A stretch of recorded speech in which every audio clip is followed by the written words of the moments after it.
And with the fighting in the Middle East dragging on, questions are being asked about the state of American weapons stockpiles.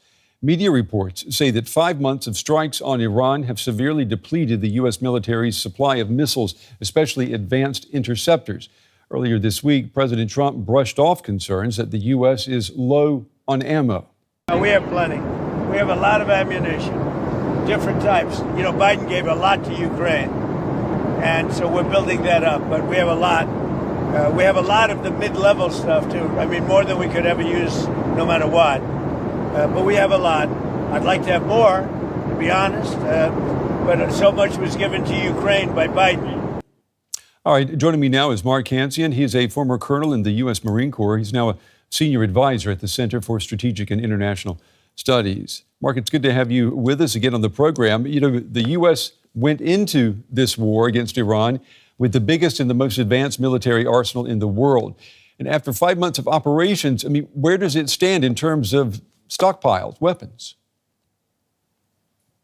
Well, the weapons have been depleted. And even going into the war, many observers believed that the stockpile was insufficient for a conflict with China. We've used about half of 7 key munitions that we've tracked. We've used about half of 4 of those, and then about a third of the other 3.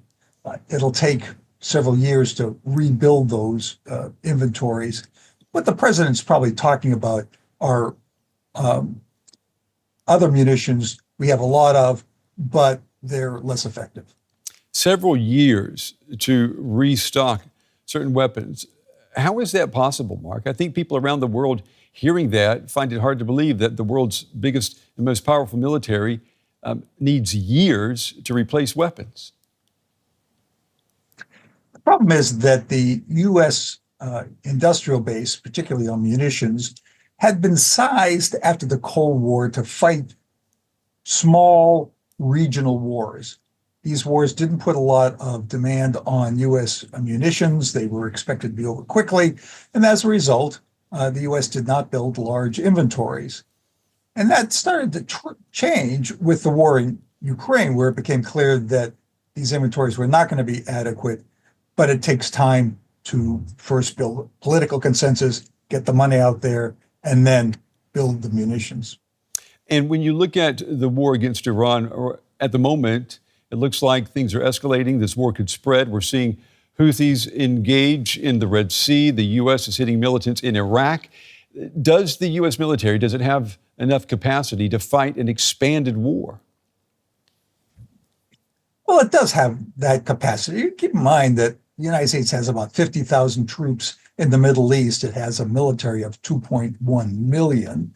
But if the war expands, it needs more forces. It'll have to deploy some active duty forces that aren't planned for deployment and maybe aren't fully supplied. But they also will need to call up a lot of reservists, and that'll be very disruptive. You know, we've done that in the past. We did it for Desert Storm. We did it in Iraq and Afghanistan, but it's very destructive. With the U.S. short on some advanced weapons, missile defense, et cetera, where does that leave U.S. allies who depend on supplies of American military tech? Well, one of the problems with this depletion is that there will be competition for new production. Look at Patriot, for example. There are 18 countries that use Patriot. Many of them want to buy more. Some of them are in the Gulf and have depleted their own inventories. But the United States wants to get priority.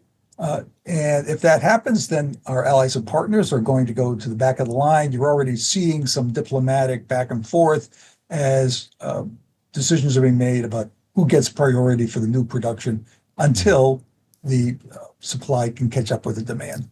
What do you make of reports this week that Ukrainian President Zelensky and U.S. President Trump discussed Ukraine acquiring a license to manufacture Patriot missiles inside Ukraine?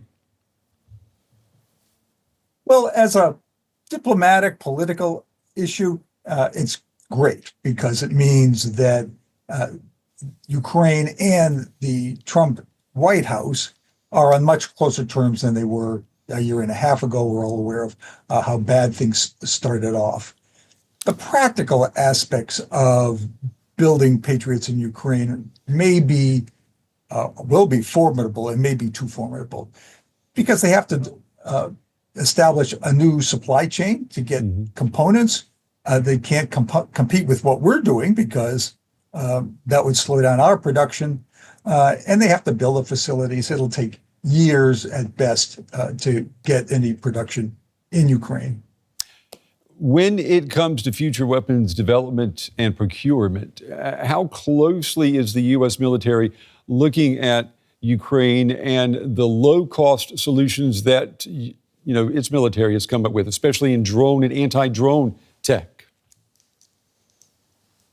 Well, the U.S. has been watching it very closely, as has the whole world. Every military has its eye on Ukraine and now Iran.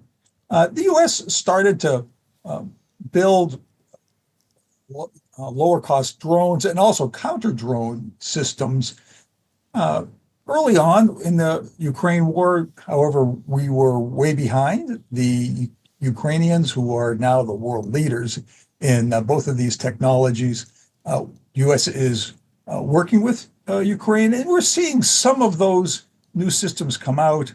There's Lucas, for example, which is a low-cost drone, actually a copy of the Iranian Shahed, and there are some inexpensive counter-drone systems also.